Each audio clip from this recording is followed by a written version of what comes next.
السلام علیکم ریڈرز، امید ہے آپ لوگ خیریت سے ہوں گے۔ آپ کی writer novel it's your fault that my heart beat کے ایپیسوڈ نمبر 13 لے کر حاضر ہو چکی ہے۔ ہم ہماری آج کے ایپیسوڈ کو شروع کریں گے، لیکن اس سے پہلے آپ لوگوں نے ایپیسوڈ کو لائک کرنا ہے، کمنٹ سیکشن میں بتانا ہے آپ کو ایپیسوڈ کیسی لگی، اور اگر آپ نے ابھی تک چینل کو سبسکرائب نہیں کیا تو کر لیں تاکہ نئی آنے والی ایپیسوڈ آپ کو مل جائیں۔ باقی ہم شروع کرتے ہیں ہماری آج کے ایپیسوڈ کو۔ ناول کا نام ہے it's your fault that my heart beat, writer Mania Khan یعنی کہ میں، اینڈ ایپیسوڈ ہے 13۔ آج ان کی کلاس کو کوئی بھی لیکچر نہیں تھا کیونکہ 2 دن بعد مڈ کے پیپر شروع ہونے تھے، اس لیے ابھی کلاسز فری تھیں۔ یونا اور ریونو دونوں آج فری ڈے دیکھ کر ڈیٹ پر چلے گئے تھے، اور دوہیون جیجن کا بھی پوری یونی میں نام و نشان نہیں تھا۔ ان کے علاوہ نہ تو وہ کسی سے بات کرتی تھی، نہ کوئی اس سے کرنا چاہتا تھا۔ اپنی بوریت مٹانے کے لیے پہلے وہ پلے گراؤنڈ ایریا میں چلی گئی، وہاں سے سیڑھیوں پر بیٹھ کر فٹ بال کھیلنے والے لڑکوں کو دیکھنے لگی۔ کیونکہ اسے کھیل زیادہ پسند نہیں تھے، اس لیے جلد ہی وہاں سے لائبریری چلی گئی، لیکن وہاں بھی زیادہ دیر نہ بیٹھی اور سوئمنگ پول ایریا کی جانب آ گئی۔ پول کے کنارے کے پاس بیٹھ کر اس نے پانی کے اندر ہاتھ ڈالا تو وہ گرم تھا۔ واہ، امیروں کے بھی عجیب چونچلے ہیں۔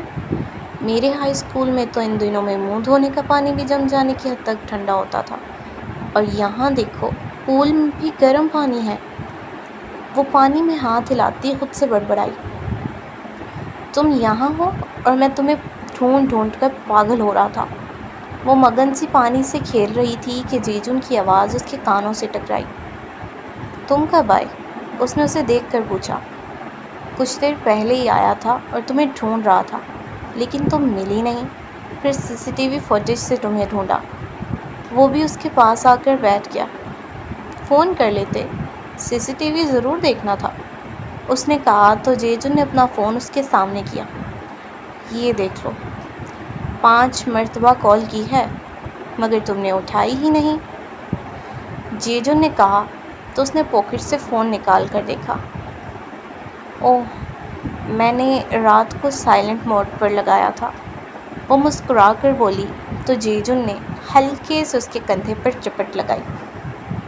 اور مجھے لگا تم جان بوجھ کر نہیں اٹھا رہی، اس نے کہا، جبکہ منجی نے اسے آنکھیں چھوٹی کیے خود کو مارنے پر پورا۔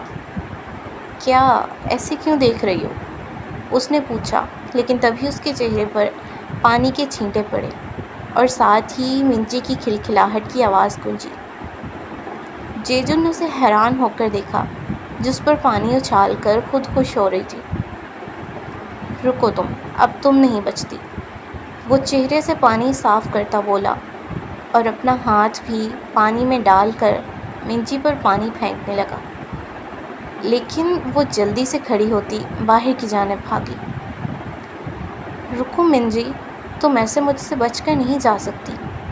وہ بھی اس کے پیچھے بھاگا، جبکہ منجی پیچھے مڑ کر اسے منہ چڑھاتے سوئمنگ پول روم سے نکلی۔ سوئمنگ پول یونی ایریا سے ٹوٹلی الگ بنایا گیا تھا۔ آتا وہ یونی کے اندر ہی تھا، لیکن بلڈنگ اور گراؤنڈ اس سے مخالف سمت تھے، اور اس ایریا کے درمیان میں جو راستہ تھا اس کے ارد گرد چیری بلاسم کے درخت لگے ہوئے تھے۔ کچھ درختوں کے سارے پھول جھڑ چکے تھے اور کچھ پر کہیں کہیں کچھ پھول باقی تھے۔ برف باری کی وجہ سے ان کی ٹہنیوں پر برف جمی ہوئی تھی، کالی ٹہنیوں پر سفید برف بہت خوبصورت لگ رہی تھی۔ پول ایریا سے نکل کر منجی ہنستے ہوئے بھاگتی ان درختوں کے پیچھے چھپتی جیجن سے بچ رہی تھی، جبکہ وہ زمین سے برف اٹھا کر اس کا گولا بناتا اس کو ڈھونڈ رہا تھا۔ اس کی نظر جیسے ہی منجی پر گئی، اس نے دور سے ہی وہ گولا اس کی جانب پھینکا، لیکن وہ اسے لگا نہیں، کیونکہ جیجن نے جان بوجھ کر نشانہ خراب لیا تھا۔ رکو تم، ابھی بتاتی ہوں۔ منجی اسے وارننگ دے کر خود بھی برف کا گولا بنا چکی تھی۔ وہ دونوں ہنستے مسکراتے ہوئے ایک دوسرے پر برف پھینکتے بہت خوش اور پیارے لگ رہے تھے۔ کبھی منجی جیجن سے بچ کر بھاگتی تو کبھی وہ منجی سے بچ کر بھاگتا۔ یہ دونوں کے لیے فرسٹ ٹائم تھا کہ وہ بچوں کی طرح کھیل کر بہت خوش تھے، ورنہ ان دونوں نے کبھی نارمل بچوں کی طرح بچپن میں کھیلا ہی نہیں تھا۔ منجی تو فری ٹائم میں اپنی دادی کے ساتھ ان کے چھوٹے سے ریسٹورنٹ میں کام کے دوران ہاتھ بٹاتی، اور جیجن ویسے ہی ہر وقت گھر میں رہتا کیونکہ اسے کسی بچے کے ساتھ کھیلنے کی اجازت نہیں تھی۔ آج ہنستے کھلکھلاتے ہوئے کھیلتے، انہیں لگ رہا تھا جیسے ان دونوں کا بچپن لوٹ آیا ہو۔ جیجن کی اسٹڈی کیسی جا رہی ہے؟ بات ہوئی تھی تمہاری اس سے؟ جیجن کے موم اور ڈیڈ دونوں کی لندن بزنس میٹنگ تھی۔ میٹنگ کے بعد وہ دونوں ہوٹل میں لنچ کر رہے تھے کہ اچانک اس کے ڈیڈ نے اس کی موم سے پوچھا۔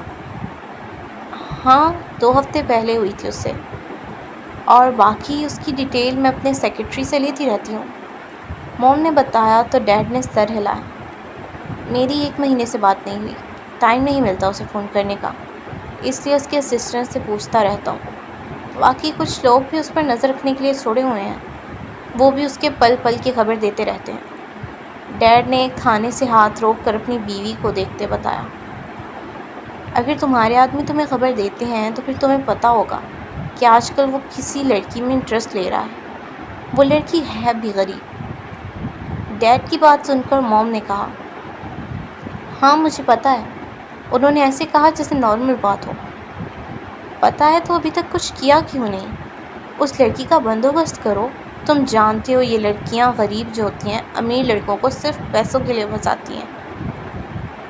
اگر تم کچھ کرنے کا سوچ رہے ہو تو بتاؤ، ورنہ میں نے تو اسے منظر سے ہٹانے کا سوچ رکھا ہے۔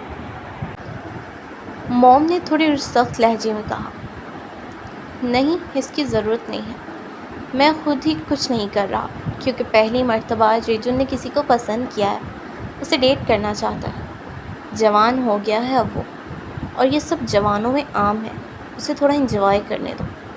ویسے بھی تم جانتی تو ہو وہ کسی بھی چیز کے لیے سیریس نہیں ہوتا، اس کا شوق کچھ دن کا ہوتا ہے، اس لیے فکر نہ کرو، یہ پسند بھی کچھ دن کے لیے ہے، اس کے بعد خود ہی جب دل بھر جائے گا اسے چھوڑ دے گا، اس لیے تم بھی کچھ مت کرنا۔ ڈیڈ نے موم کو منع کیا تو وہ کچھ سوچ کر چپ کر گئیں۔ انہیں اپنے شوہر کی بات ٹھیک لگی تھی، واقعی جیجن ہر چیز سے جلدی اکتا جاتا تھا، پھر چاہے وہ انسان ہو یا کوئی بے جان چیز، لیکن اس مرتبہ تو وقت نے بتانا تھا کہ وہ اکتانے والا تھا یا نہیں۔ ہاں ہاں ہاں، یہ کتنے بڑے ہیں جیجن، میں تو ان میں بچی لگ رہی ہوں۔ برف میں کھیلنے سے ان دونوں کے کپڑے گیلے ہو گئے تھے، اس لیے جیجن اسے لے کر اپنے پرسنل روم میں آیا تھا۔ یہ روم اس کے اور دو ہیون کے لیے اسپیشل بنایا گیا تھا، وہاں ان کے علاوہ کوئی نہیں آتا تھا، ہاں صرف ملازم صفائی کرنے آتے تھے۔ وہاں پر ان کے استعمال کی ہر چیز تھی، یعنی کہ وہ کمرہ ان کا دوسرا گھر تھا۔ کمرے میں آنے کے بعد جیجو نے اسے کمرے میں دیوار کے ساتھ لگی الماری سے اپنے کپڑے نکال کر دیے تاکہ وہ چینج کر لے۔ جب منجی کمرے کے ساتھ اٹیچ باتھ روم سے کپڑے پہن کر نکلی تو خود کو شیشے میں دیکھ کر ہنستے ہوئے بولی، جبکہ اس کے ہنسنے پر جیجن کے چہرے پر خود بخود مسکراہٹ آئی اور وہ اس کے پیچھے آ کر کھڑا ہوا۔ تو تم بچی ہی ہو بھی، کیوں کیوٹ سی پیاری سی بچی۔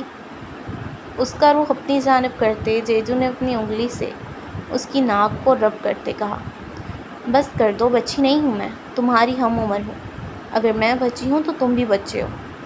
وہ منہ پھلا کر غصے سے بولی، لیکن یہ بات الگ ہے کہ اس کا غصہ بھی کیوٹ تھا۔ ہاں ہاں ہاں، تم تو غصہ کر گئی، میں تو مذاق کر رہا تھا، لیکن یہ بات تو سچ ہے، تم کیوٹ ہو اور میرے کپڑوں میں تو اور زیادہ کیوٹ اور پیاری لگ رہی ہو۔ اس نے ہنستے ہوئے اس کے بال بگاڑے۔ بس بس زیادہ باتیں مت کرو، جاؤ جا کر کپڑے چینج کرو، ورنہ امیروں کی اولاد کو سردی لگ جائے گی۔ وہ اس پر ٹونٹ کرتے صوفے پر جا کر بیٹھ گئی، جبکہ جیجن نے پھر سے اس کے خود کو امیروں کی اولاد کہنے پر گہرا سانس لیا۔ جیجن کپڑے چینج کرنے گیا تو پیچھے سے ملازم کافی کے 2 کپ لے کر کمرے میں آیا۔ کپوں کی ٹرے ٹیبل پر رکھ کر وہ کمرے سے چلا گیا، جبکہ منجی فون پر یونا کی بھیجی گئی پک دیکھنے لگی۔ ساری پکچر آج کی تھی۔ یقیناً وہ ڈیٹ کے دوران جہاں جہاں پکچر بنا رہے تھے، یونا اسے ساتھ ساتھ سینڈ کر رہی تھی۔ جبکہ ان سبھی پکچرز کو دیکھتے ہوئے منجی کے چہرے پر مسکراہٹ تھی۔ کیا دیکھ کر مسکرا رہی ہو؟ جیجن کپڑے چینج کر کر نکلا تو اسے مسکراتے دیکھ پوچھا، ساتھ ہی کافی کا کپ اٹھا کر اس کے ساتھ آ کر بیٹھا۔ یہ دیکھو، یونا نے سینڈ کی ہیں، کتنا مزہ کر رہے ہیں وہ دونوں۔ اس نے فون جیجن کے سامنے کرتے اسے پک دکھائیں۔ اس میں کون سی بات ہے، ہم بھی کر سکتے ہیں مزہ، لیکن اگر تم میرے ساتھ ڈیٹ پر جانے کے لیے مانو تب، جیجن نے پک دیکھ کر کہا، جبکہ اس کی بات پر منجی کے چہرے کی مسکراہٹ سمٹی اور اس نے جیجن کو گھور کر دیکھا۔ تمہیں مزہ آتا ہے میرا اچھا بھلا موڈ خراب کر کے؟ اس نے کہا، لیکن جیجن نے اس کی بات کو سیریس نہ لیا اور اپنا منہ اس کی جانب کر کے بیٹھا۔ یار کیا ہے، ڈیٹ پر چلنے کا ہی تو کہہ رہا ہوں، کون سا ڈیٹ کرنے اور گرل فرینڈ بننے کا کہہ رہا ہوں؟ ڈیٹ پر جانا تو نارمل ہے، پھر کیوں بار بار منع کر رہی ہو؟ میری دوست ہو لیکن میرے ساتھ ڈیٹ پر نہیں جا سکتی، جیجن نے ناراضگی بھرے لہجے میں کہا تو منجی نے کچھ پل اسے خاموشی سے دیکھا۔ اچھا ٹھیک ہے، میں تمہارے ساتھ ڈیٹ پر چلوں گی، لیکن میری ایک شرط ہے۔ منجی کے مان جانے پر جیجن کو یقین ہی نہ آیا۔ کیا سچ میں وہ مان گئی؟ اس نے خود سے پوچھا اور پھر اس کی خوشی کی انتہا نہیں تھی۔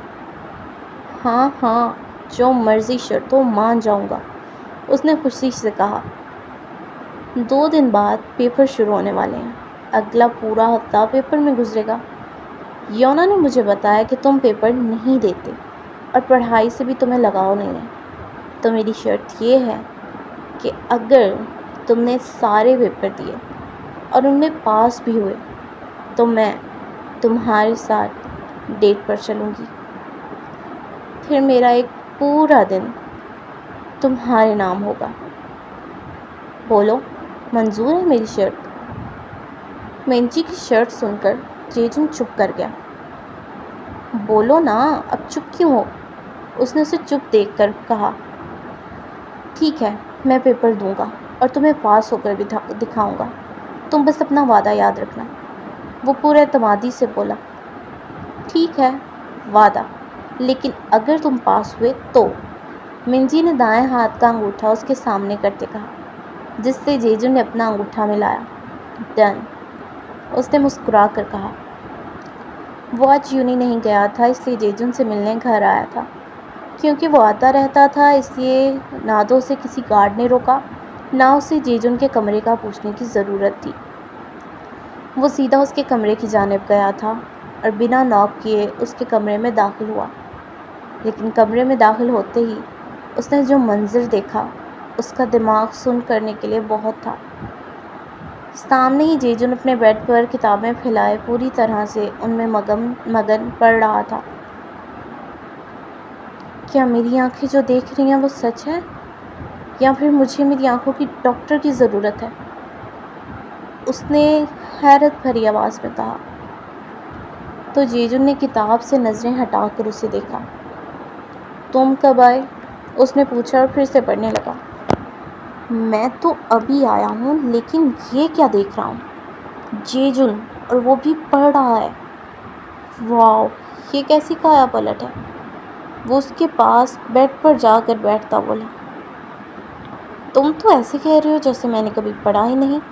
کیا تم بھول گئے میں بچپن میں کلاس کا ٹاپر ہوتا تھا؟ اس نے دو ہیون کے اتنا حیران ہونے پر کہا، جس پر وہ مسکرایا۔ ہوتے تھے، لیکن پھر تم نے پڑھنا، انفیکٹ کتابوں کو ہاتھ لگانا چھوڑ دیا۔ تمہارے حصے کے پیپر دینے بھی تمہارا کوئی آدمی آتا تھا، جس سے تم پیسے دے کر پیپر حل کرواتے تھے۔ دو ہیون نے اس کے ہاتھ سے کتاب پکڑ کر دیکھتے کہا۔ ادھر دو میری کتاب۔ اب میری بات سنو، میں نے اپنی مرضی سے پڑھنا چھوڑا تھا، اب میں اپنی مرضی سے ہی پڑھنا دوبارہ شروع کر رہا ہوں۔ اس نے کتاب واپس کھینچ کر کہا، میری جان، اگر پڑھنا ہی تھا تو پہلے شروع کرتے، یہ ایگزام سے 2 دن پہلے کیوں کتاب لے کر بیٹھ رہے ہو؟ جب ہمارا ٹیچر ہمیں پڑھاتا تھا تب تو نواب صاحب کانوں میں روئی ڈال کر سو جاتے تھے، اب کیوں پڑھ رہے ہو؟ دوہیون نے طنزیہ لہجے میں کہا تو جیجن نے اسے گھور کر دیکھا۔ میں جب چاہے مرضی پڑھوں، اور ویسے بھی تم جانتے ہو میں بہت لائق ہوں، ایک رات میں کتاب یاد کر کے پیپر دے سکتا ہوں، اس نے فخر سے کہا تو دوہیون چپ کر گیا، کیونکہ جیجن کہہ تو سچ رہا تھا۔ اچھا ٹھیک ہے، لیکن مجھے اتنا پتہ ہے کہ یہ اچانک سے پڑھنے کے پیچھے کوئی وجہ ضرور ہے، اب بتاؤ کیا وجہ ہے؟ وہ اسے اچھے سے جانتا تھا، اس لیے پوچھنے لگا، یار منجی نے کہا ہے اگر میں نے سارے پیپر دیے اور پاس بھی ہوا تو وہ میرے ساتھ ڈیٹ پر چلے گی۔ اس نے آخر وجہ بتا ہی دی، اسی لیے تم اتنے مگن ہو کر پڑھ رہے ہو۔ چلو پھر پڑھو تاکہ تم ڈیٹ پر جا سکو، لیکن ایک بات ہے، منجی کو اگر پتہ ہوتا تم کسی زمانے میں ٹاپر رہ چکے ہو تو وہ کبھی یہ شرط نہ رکھتی۔ وہ ہنستے ہوئے بولا تو جیجن بھی اپنی مسکراہٹ نہ روک سکا۔ یہ تو اچھی بات ہے نا کہ وہ لا علم ہے اور میری لاٹری نکل آئی، اس نے دوہیون کے ساتھ ہائی فائی کرتے کہا، اور پھر وہ دونوں ایک ساتھ ہنس دیے۔ سو ریڈرز، یہ تھی ہماری آج کے ایپیسوڈ نمبر 13۔ امید ہے آپ کو اچھی لگی ہو لائک کرنا، کمنٹ سیکشن میں بتانا آپ کو ایپیسوڈ کیسی لگی۔ اگر آپ نے ابھی تک چینل کو سبسکرائب نہیں کیا تو کر لیں تاکہ نیو آنے والے ایپیسوڈز آپ کو مل جائیں۔ ہنستے رہیں، مسکراتے رہیں، دعا میں یاد رکھیے گا۔ ہم ملتے ہیں اگلی ایپیسوڈ میں، تب تک کے لیے اللہ حافظ۔